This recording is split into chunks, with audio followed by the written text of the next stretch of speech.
Hi, this is Paul. I've renamed yet again.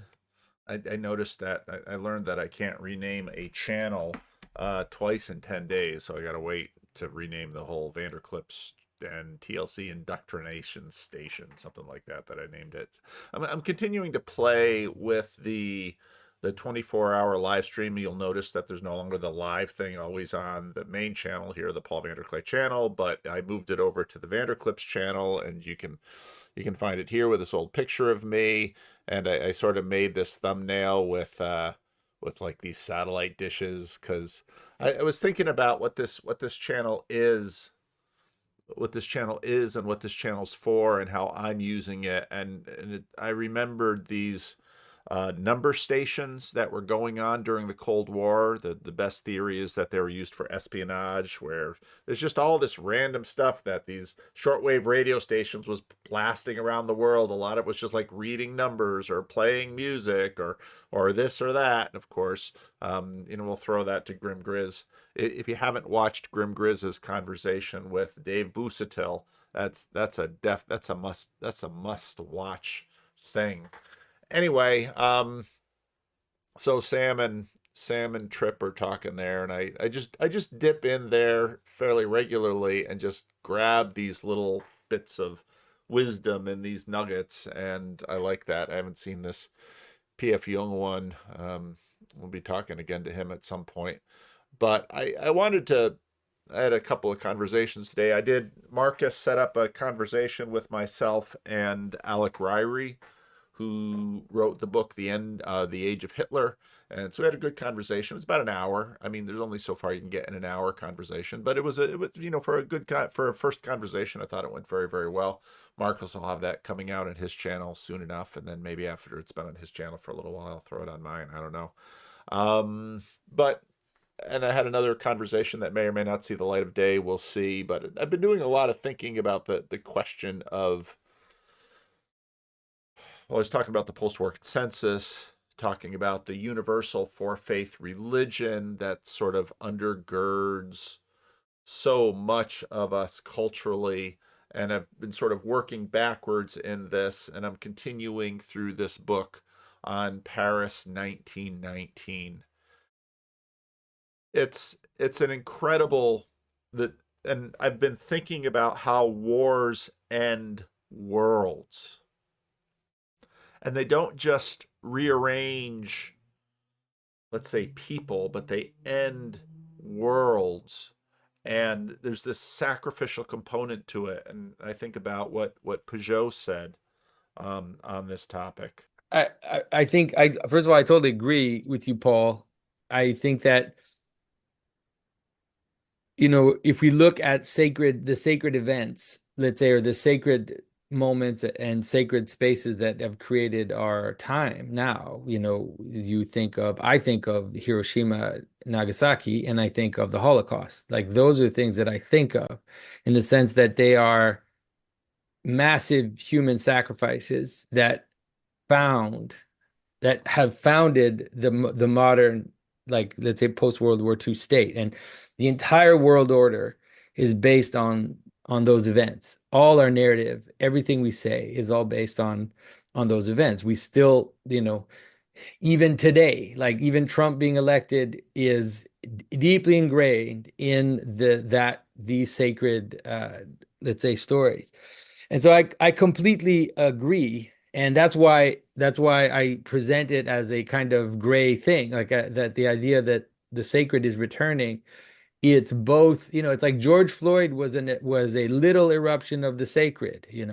It's like here's a fast where everybody is locked into their house, a human sacrifice, and then an ecstatic explosion. It's like, oh, yeah, yeah, I don't not sure we want that. But the thing is that in some ways, one of the things that is happening is that we're also exhausting the story.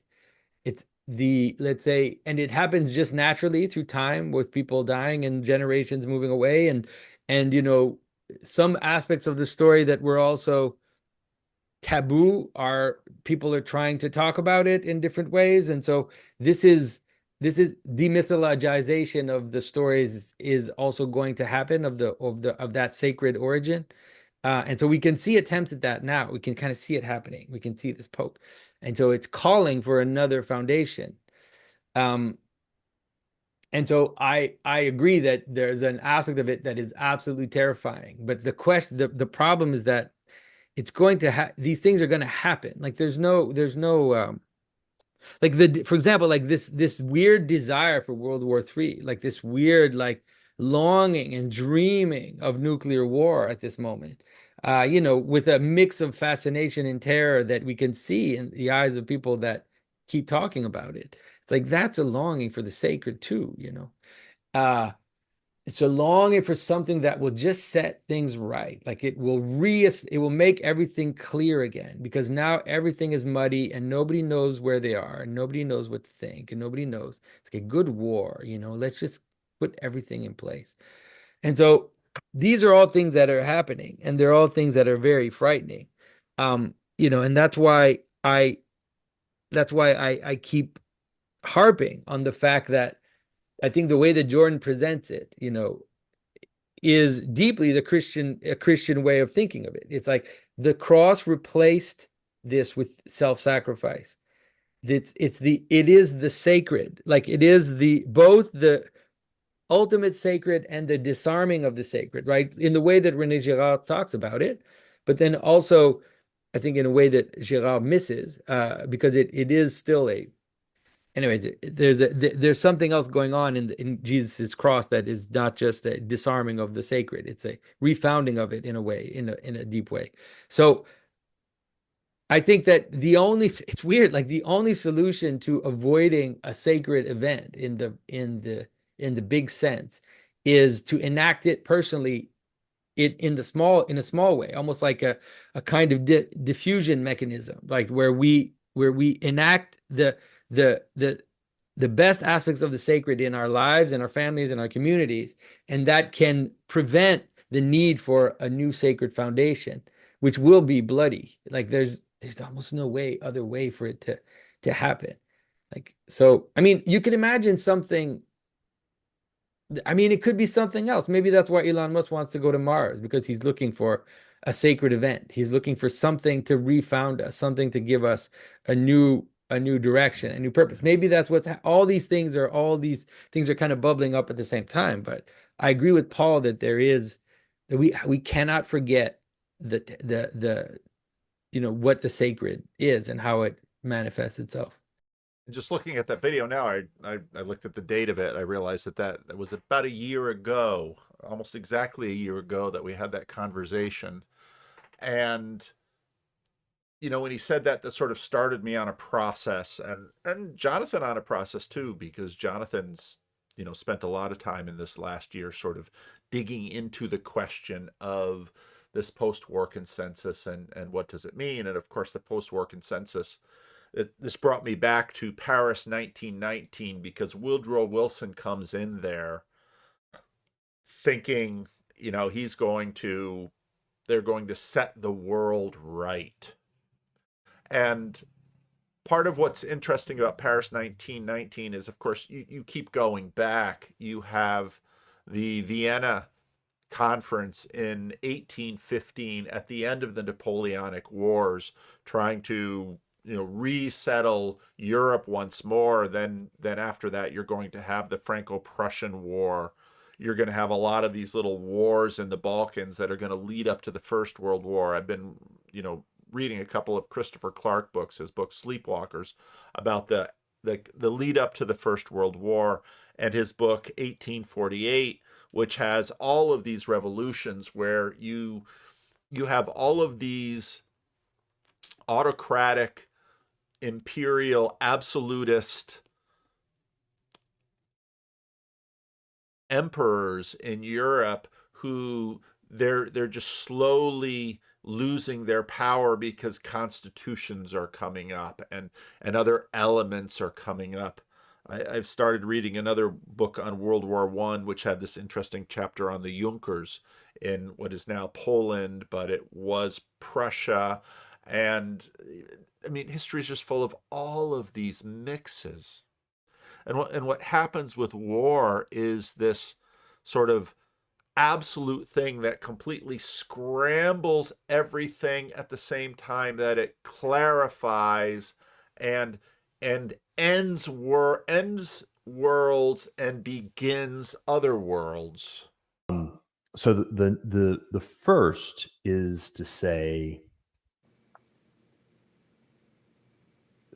skin in the game, maximum skin in the game. Well, there's two characteristics when you're engaging in war.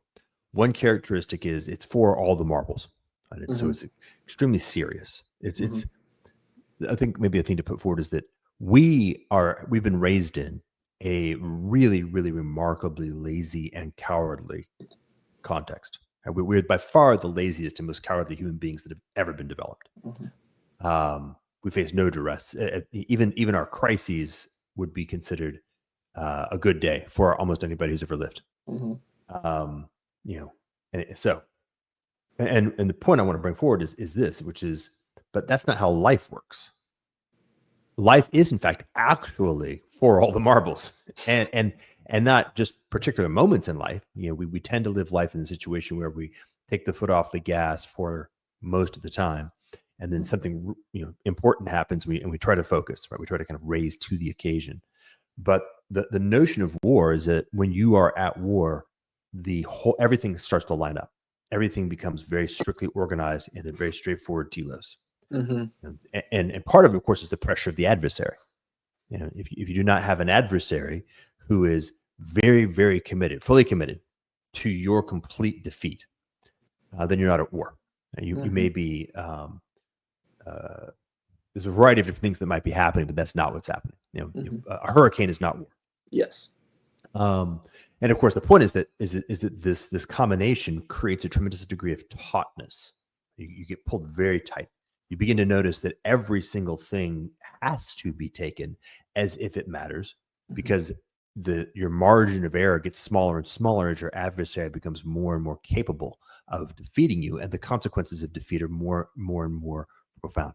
And that's the thing, right? And so the end of war, like the last step, is ultimately either you are victorious or you are dead. And I mean, the word dead here can extend to cover a large scope of things, right? The key thing is that you have been defeated, and you are now subject to the hierarchy and the value structures of some other will. That's the key idea. And so some part of you is dead. Something that you care about is dead. Otherwise, there would never been a war in the first place. You would have just, changed your behavior. Okay, so that's what that frame ultimately grounds in. And I guess one thing I want to put up there is there's a lot of things that may be assumed to be imported by that frame, but most of them are, in fact, coming from a lack of awareness of how war works. So, for example, in the contemporary environment, if what was that guy's name? Ciariglione, the Italian kid who shot the healthcare executive. Yeah, I can't remember his Italian last name, but yes. Yeah. You're not fighting war, right? You may use a logic of we're at war and therefore this is justified, but the point is you're being very, very, and I want to be I want to use the kind of morality at the level of war, which is you're going to lose that war. That is a stupid way to fight war. It is a way to fight war stupidly. And stupid in the context of war is also immoral because it just means that you'll lose. And therefore everything you value has been sacrificed on the basis of your own stupidity. So what does it mean to fight war wisely? And I'll use wise even more. Wise includes within it something like effectively.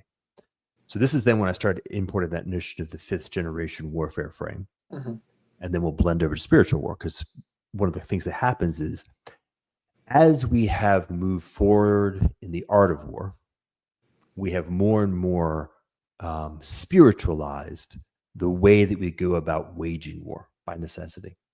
So, and in fact, I wrote an essay about this. It was called The War on Sense Making. At the moment at the end of World War II, with the kind of mushroom clouds coming up in Japan, we had reached a point where kinetic war had been both maximized and had in some sense come to an end, meaning we'd reached the edge of what could be done by virtue of just blowing the other guy up, because now we have mutually assured destruction, And if you try to blow the other guy up, he can blow you up, and nobody can win that war. Okay. So what that required, though, is kind of like a pressure cooker, meaning we're still going to be waging war.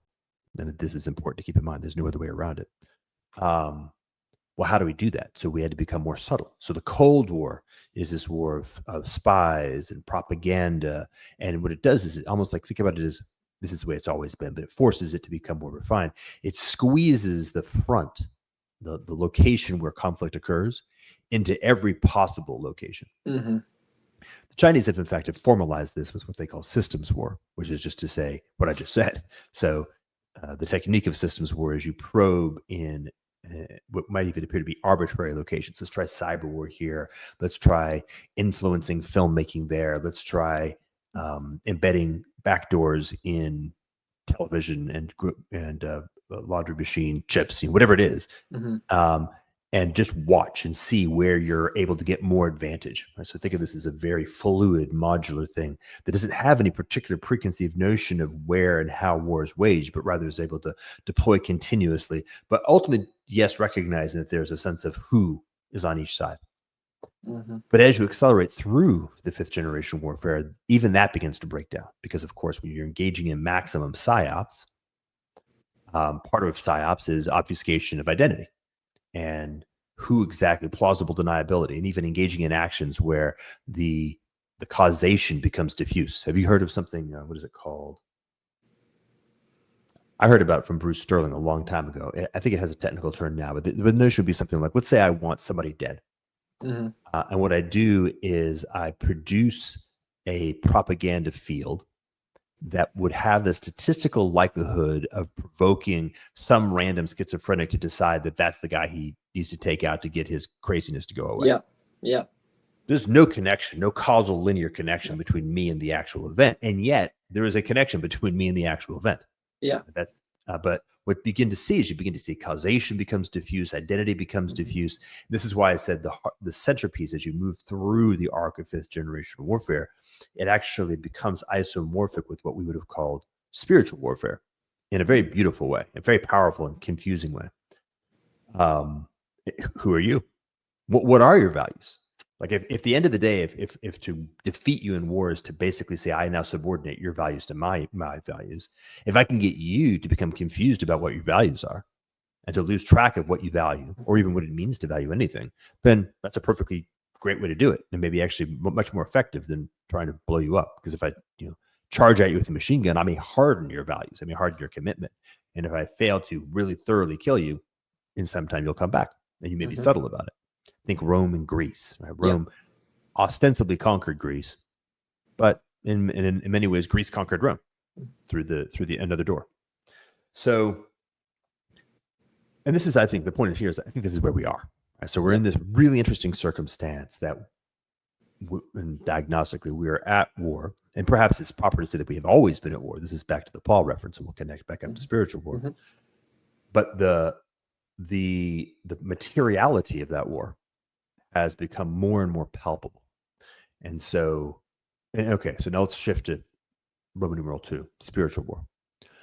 And we're so used to thinking in our materialist frame that we think in terms of these kinetic wars when we don't understand that these wars fundamentally change us religiously, spiritually.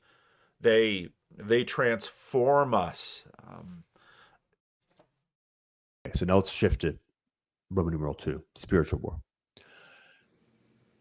And I noticed that, for example, Pajot and Vervaeke have been having some, and Pajot, but in particular Pajot, have been having some really interesting ways of helping to make clear the meaning of some of these terms. What is spirit? What is spiritual being? What is angel? Because that conversation they just had recently was really, really good on that. Really good, because what we have is an image of a spiritualized or supernaturalized or fantasized version of the ordinary reality that we tend to see. Yeah. So say, okay, an angel is like a mailman, but with wings and invisible. Oh, okay. That's not what we mean. But the problem is we don't have it. Like that's how we played it out. Like we say, okay, demon is like a bully, like a physical bat or like a really bad bear who is, smarter than a bear, but basically looks like that, but dark and mostly invisible, comes out of the shadows, something like that. I think it's special effects. It's a very special effect heavy image. Mm-hmm. But the point I believe that they were making and Peugeot has been making is that there's actually just one world, and, Yeah. and in that world, these concepts are real and in many places very commonplace. As we talked about, like the gargoyle and the notion of the edge. I think his thing on Superman was very nice. Like this idea of, hey, what does it mean for somebody to be from the outside and to bring special capabilities to the inside? And is he a spy? Is he an agent? Or is he in fact a hero? Somebody who is serving the inside, but bringing special knowledge to the outside. That's a very clean way of describing a particular archetype that is spiritual, right? So now we're beginning to kind of hammer on the notion of reconnecting to Paul. All right, so now let's reconnect to Paul and also kind of ring the bells on this notion of fifth generation warfare vis-a-vis Gen Z. So when we move to sort of between Roman numeral 2 and Roman numeral 3, so I'm going to bring discipleship into it as well. The commitment, the requirement, and the actual diagnosis is that we are fully immersed and have always been and shall always be fully immersed in a spiritual war, which is to say, very simply, everything matters.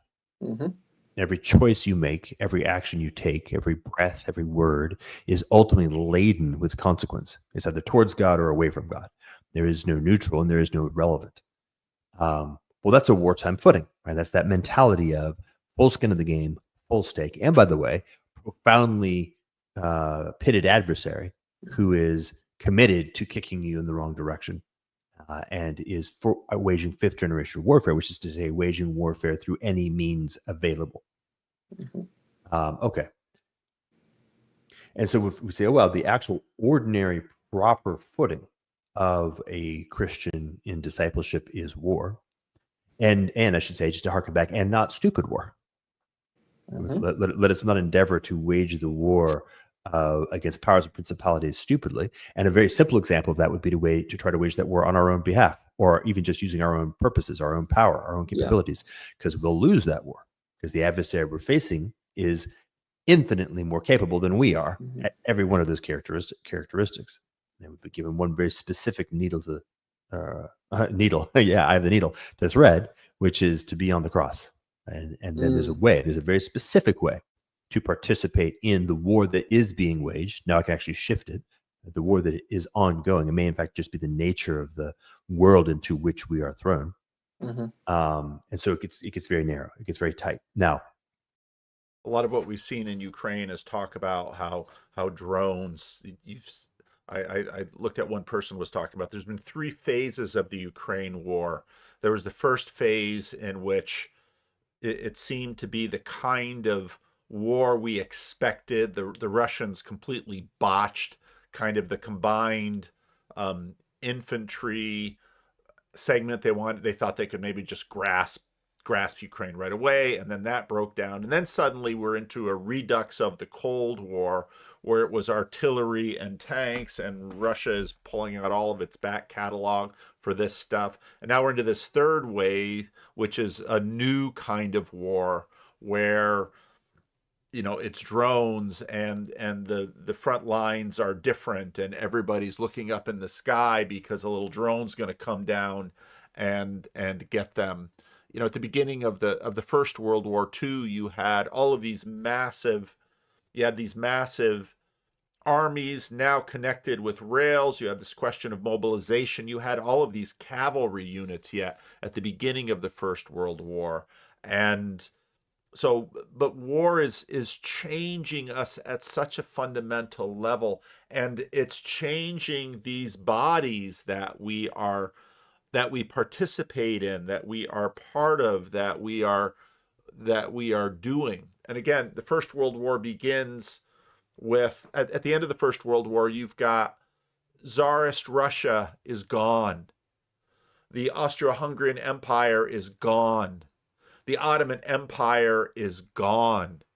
These empires, these old style empires, they figure, well, we're going we're going to move them out. And of course, Wilson comes there as sort of the anti-imperialist, even though America has, won in the Spanish-American War. It's got the Philippines and Cuba. So America is sort of this really reluctant empire, whereas Britain and France are looking to cement, expand their empires now as victors in the war. And Japan is looking to get into the imperial game, which is, of course, really going to set up the Second World War. And Germany, as the loser, it's going to lose its smaller holdings. Italy is going to be incentivized to think about North Africa and regaining the glory of the Roman Empire. And of course,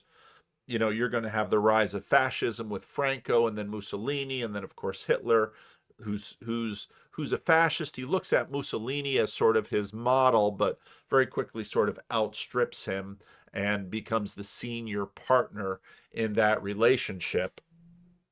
So the League of Nations is sort of the proto-United Nations. And when you read about what at least Wilson was thinking, and what some were thinking, it was the idea of basically one world government.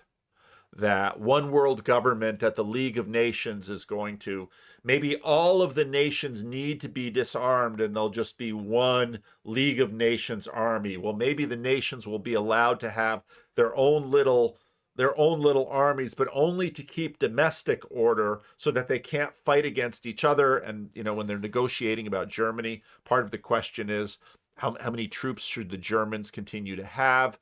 But of course, as you have the period between the First and the Second World War, it's not just a matter of what the treaty says the Germans will have. It's whether or not anybody has the guts to stand up and stop Germany when it decides to rearm, when it decides to basically throw out all of what was put together in Paris 1919 and retake land and rearm. But then, of course, Wilson comes with this idea of self-determination, and that just sort of breaks everything open. And part of what the League of Nations is supposed to have are mandates. Even before the League Commission got to work, the issue of mandates had come up at the Supreme Council. None of the victorious powers thought Germany should get back its colonial possessions, which included several strings of Pacific islands and pieces of Africa. Japan would get some of those islands, and that then would be a piece of what happens in the Second World War when you have America island hopping, doing that. And pieces of Africa. And Wilson made it clear that he expected the League to assume responsibility for their governance. Wilson's attitude came as an unwelcome shock in certain quarters. The French wanted Togoland and Cameroon and an end to German rights in Morocco, leaving France the latter's sole possessor. The Italians had their eyes on, among other things, parts of Somalia. In the British Empire, South Africa wanted German Southwest Africa. Australia wanted New Guinea and some nearby islands. New Zealand wanted German Samoa. The British hoped to annex German East Africa to fill in the missing link between their colonies north and south. They had also made a secret deal with the French to divvy up the Ottoman Empire. The Japanese, too, had their secret deals with the Chinese to take over German rights and concessions, and with the British to keep the German islands north of the equator. Wilson's New World Order called for some arrangement other than annexation or colonization of those parts of the world not yet ready to govern themselves. Okay, what did that mean? Not yet ready to govern themselves. You sort of have this tribal period where you have familial and kin relationships that sort of governs the relationship. You have these ancient empires that managed to govern massive numbers of kins. You read it all the time in the Bible, the King of Kings. And kings are sort of like a kinship thing.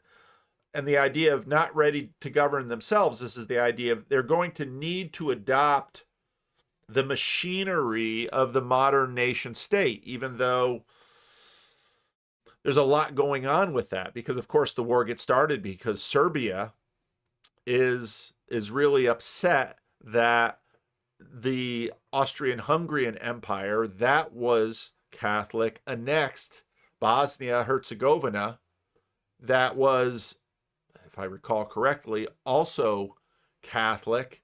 And Serbia looked at that and said, no, that should be part of Greater Serbia, because they looked at an old kingdom etc., etc.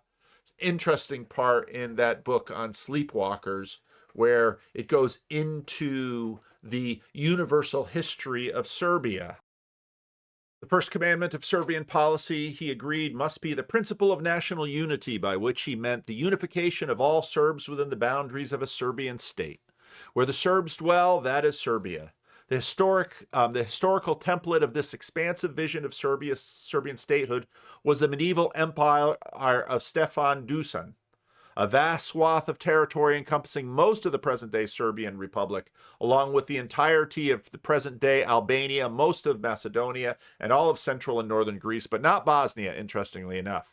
Tsar Dusan's empire had supposedly collapsed after the defeat at the hands of the Turks in Kosovo Field in 28 June 1389, but this setback, Garasananen, I can't pronounce these names, argued that it had not undermined a Serbian state's legitimacy. It had merely interrupted its historical existence. The restoration of a greater Serbia unifying all Serbs was thus no innovation, but the expression of an ancient historical right.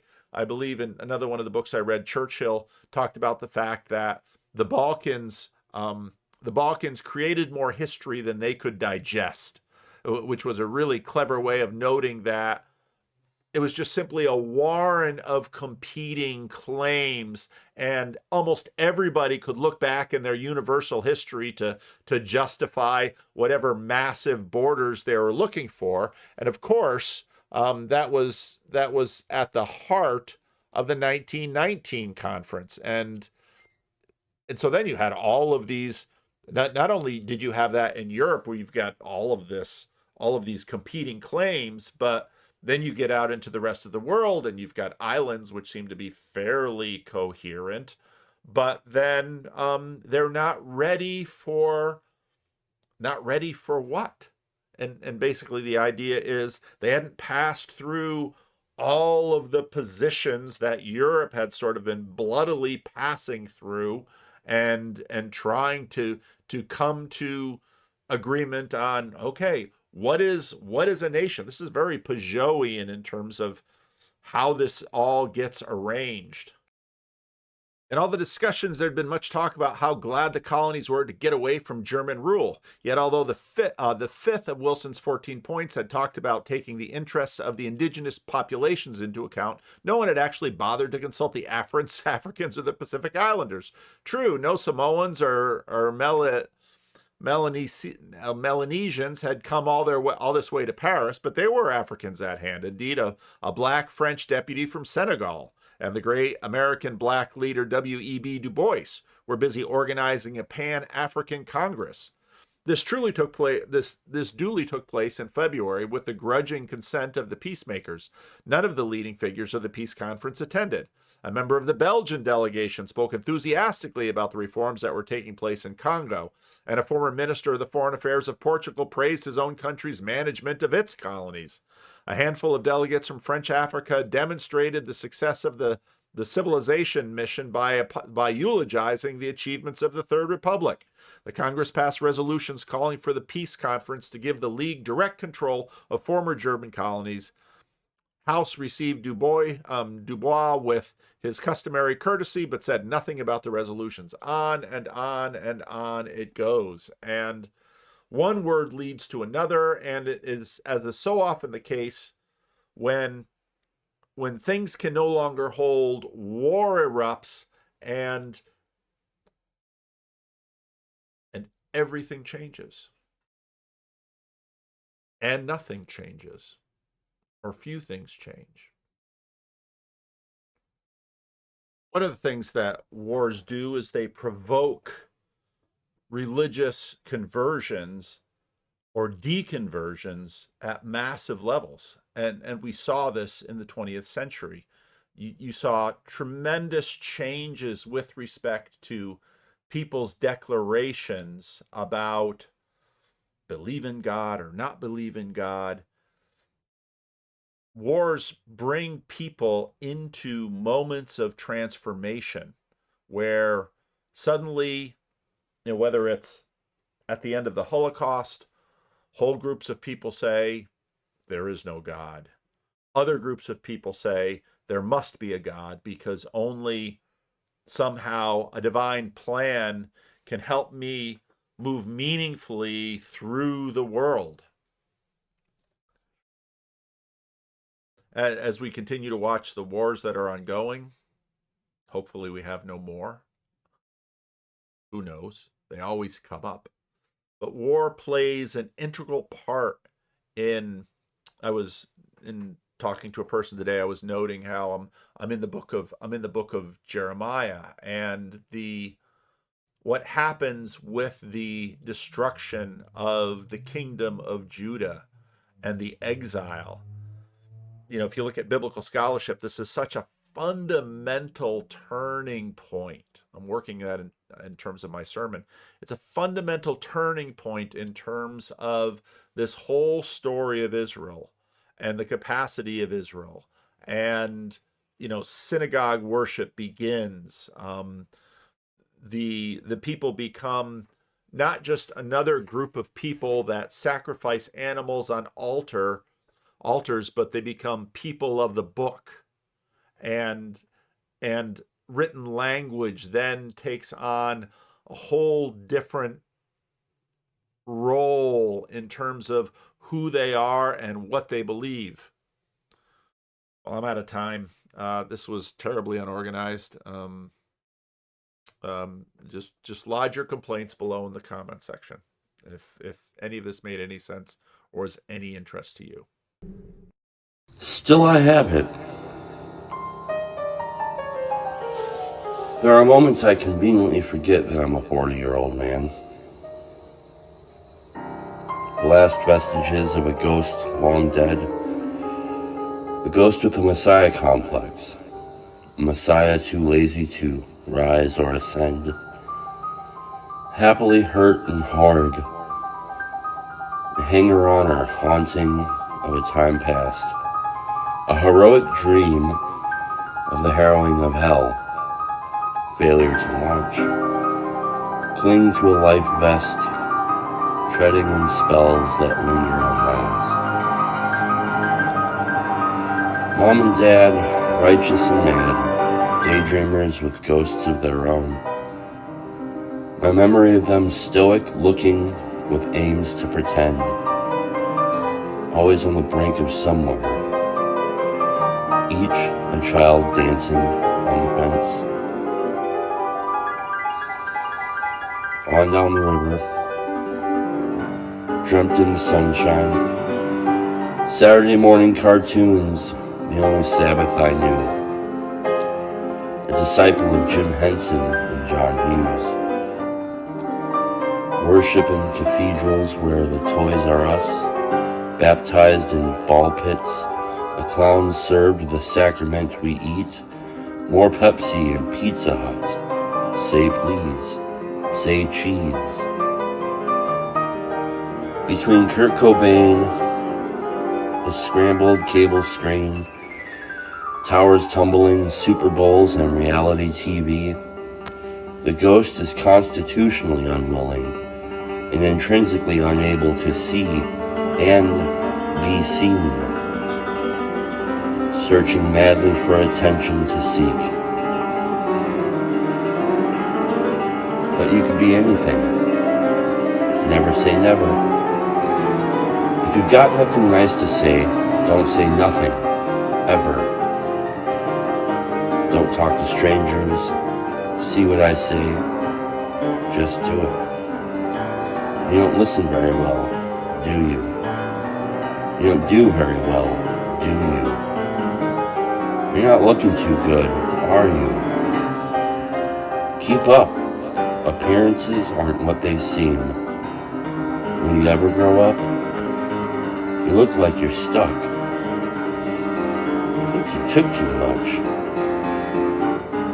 Echoes the ghost within the host who prays the dead bury their dead and stay buried in a fading dream.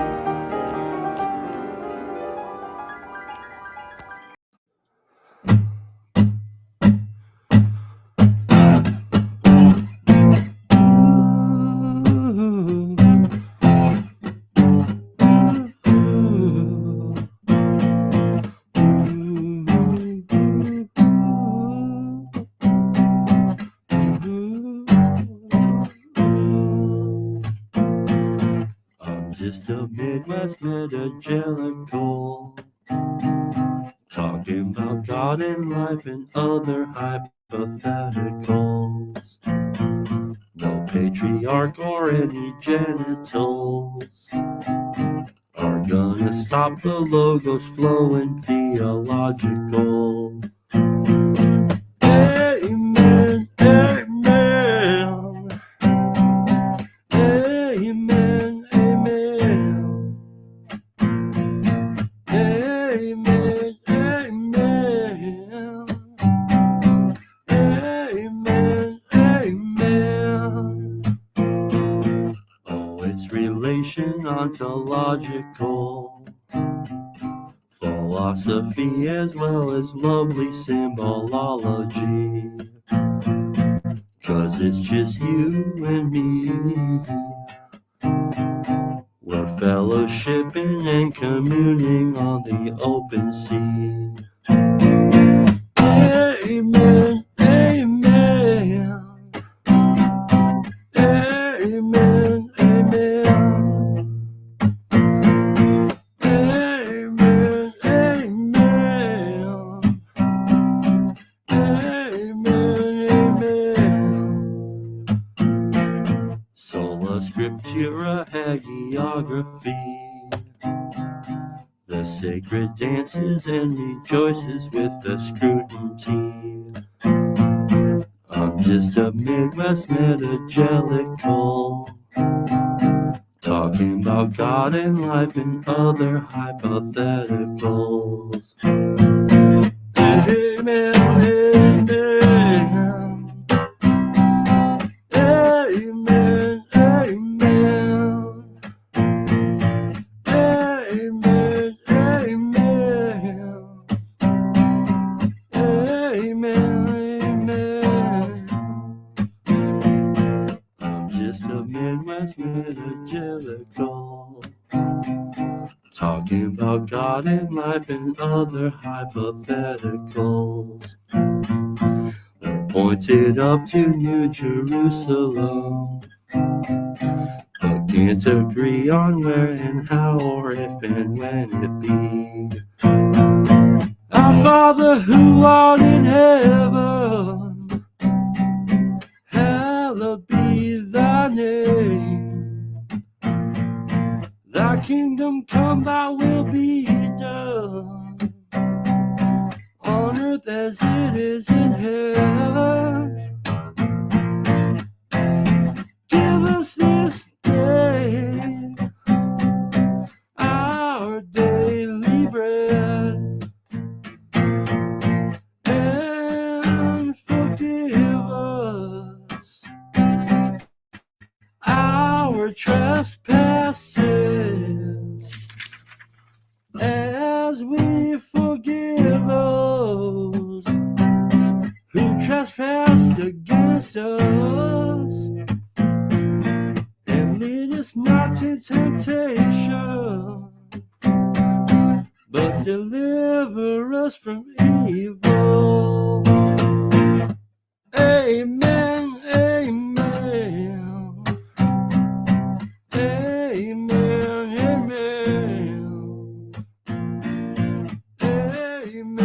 amen, amen,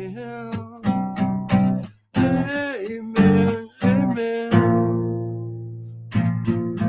I'm just a Midwest metagelical, talking about God and life and other hypotheticals.